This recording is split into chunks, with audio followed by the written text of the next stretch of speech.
बोल मम्मी, जेवली का? काय नाही. काय म्हणते आपली भैया? मला तर काही चांगली वाटत नाही बाई ती.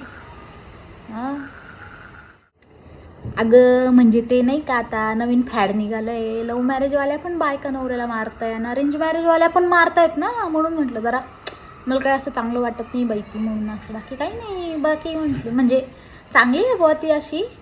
हां बाई मम्मी, पण मी काय म्हणते तुला, जास्त लाड करूच नको तू तिच्या आत्तापासूनच. डोक्यावर बसून बाई तुला एकदम जोड जाईल बघ बरं, मी आत्ताच सांगते. आणि मम्मी मी काय म्हणते, दादाच्या जास्त मागे पुढे करूच देऊ नको तिला, नाही तर दादाला आत्तापासूनच ताटकाचं मांजर बनवून ठेवेन ती.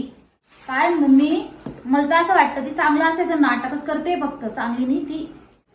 थांब मम्मी, त्या भैयाचा फोन येतोय मला, मी फोन करते तुला. हा वहिनी बोला ना. काय नाही हो मम्मी, तुमचं कौतुक सांगत होती. अहो इतकी पोरगी चांगली आहे म्हटलं, अशी पोरगी आपल्याला शोधून सापडली नसती कुठेच.